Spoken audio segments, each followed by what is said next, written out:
প্রকাশ্যে বিক্রি হচ্ছে প্রাণঘাতী স্প্রিট মেশানো বাংলা মদ। একাধিকবার অবহিত করলেও রহস্যময় কারণে মাদক ব্যবসায়ী তাপস সর্দার ধরাছোঁয়ার বাহিরে। বিস্তারিত থাকছে ডেস্ক রিপোর্টে।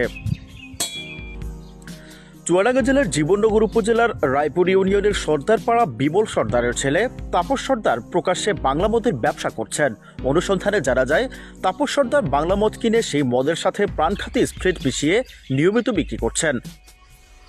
তাহলে আমার দিয়ে দেন, আমার আবার লোক বসে রেখে দিয়ে দিই। আর 250 টাকা এখন নেয়, 200 টাকা নেন, বুঝলেন?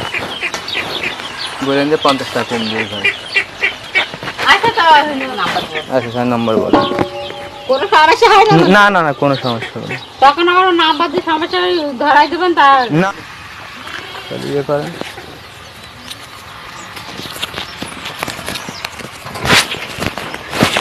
আর এই দিন লাগলে নেবা নাকি, বুঝলেন?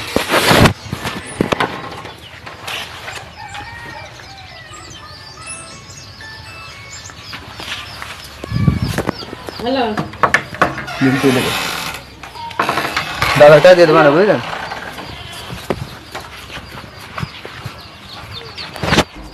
ক্ষতিকর প্রাণঘাতী সস্তার বাংলা মদ ব্যবসায়ী তাপস সর্দারের বাড়িতে মদ মজুদ থাকাকালীন স্থানীয় পুলিশ ফাঁড়ি রায়পুর পুলিশ ক্যাম্পের 2 আইসি হাবিবকে ফোন করে অবহিত করা হলেও তিনি তা আমলে নেননি। বিষয়টি বিভিন্ন কৌশলে বারবার এড়িয়ে যান। কোনে রয়েছেন ভাই? আমি তোমার পাশে, তুমি কোথায়? আমি এই যে আছি রায়পুর বাজার থেকে সর্দারপাড়ায় আসতে, যে রাস্তা আছে না, হ্যাঁ এই রাস্তায় রয়েছে একজনের বাড়ি। একটু মদ ব্যবসা করে, মদ আসে ধরা যায় না ভাই এখন। হ্যাঁ, এখন ধরি কি করবো, এটা তো ভালো হয় না, আসেন, এসে ওরা একটু টাইট করে ছেড়ে দিয়ে।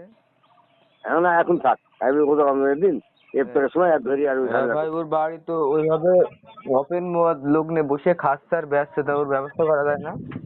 হ্যাঁ, ব্যবস্থা করতে হবে, আমি তো ডিউটি কাপ ব্যস্ত আছি, ব্যবস্থা করতে হবে। একা তো আমি কথা করতে পারছি না। তাহলে এখন কতক্ষণ পরে ব্যবস্থা করা যায়? এখনো আছে, বুঝলেন? আমি বাইরে আছি, আমি বাগান বিপরীর দিকে বাইরে আছি। ওর ঘরে এখন বর্তমান আছে, তাহলে কদিন পরে? আমি এইমাত্র বাইরে থেকে আসলাম ভাই, বাইরে থেকে আসলাম। ওর স্যারের নির্দেশে ওই যে খাসমাটির দিকে গেছিলাম, বুঝছো? আচ্ছা, এইমাত্র আসলাম, আসি মুখ টুক সব শুকিয়ে গেছে। গ্রামের ভিতরে 500 লোক থাকলে 200-400 লোকের সাথে আমার একটা সম্পর্ক, মানে চলাফেরা করে শুনি যে অমকে এইটা বেচে, ওই এইটা বেচে। তো এদের মেলা দিন তো শুনে তাই এর পরবর্তীতে তো মানে কোনোটা শুনলাম না যে তার মানে পুলিশ কোনো হ্যাঙ্গারিং করা কি, এবং পুলিশ তার বাড়ি যায় তার সাথে 2-5টা কথা বলা, এরকম কোনোটাই শুনিনি। ইতিপূর্বে স্প্রিট মেশানো বাংলা মদ পানে একাধিক ব্যক্তির মৃত্যু কোলে ঝলে পড়েছে। এই তাপস সর্দারের কারণে রায়পুর ইউনিয়নের যুব সমাজ ধ্বংসের পথে। প্রতিনিয়ত তাপস সর্দারের এই সস্তার বাংলা মদ পান করে নেশায় বুধ হয়ে থাকছে স্থানীয় অনেকেই। হ্যাঁ, চিনি, সর্দারপাড়ায় বাড়ি। শুনছি অনেকদিন মদ বিক্রি করে, যুব ছেলে পিলে নষ্ট করে। তাই আইনগত কোনো ব্যবস্থা হয় না। এই কাজে ওখানে সে দিন রাত মদ বেঁচে বেড়ায়। যুব সমাজ নষ্ট হচ্ছে। আমাদের দাবি এটা বন্ধ করতে হবে, দ্রুত ব্যবস্থা নেন। মূলত আগে সেলুন নাপিতির কাজ করতো, তো কাজের কোনো থাকে না, কাজকর্মের তেমন লিপ্ত থাকে না।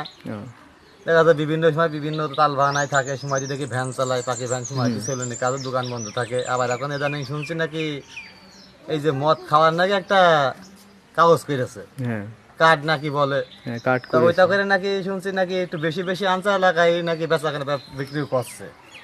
এটা তো দেখা যায় সমাজের একটা ব্যাধি। তা এটা যদি প্রশাসন কোনো দিক নজরদারি করে এটা যদি নির্মূল করতে পারে, এটা আমাদের সবাই উন্নয়নবাসী সবার জন্যই ভালো।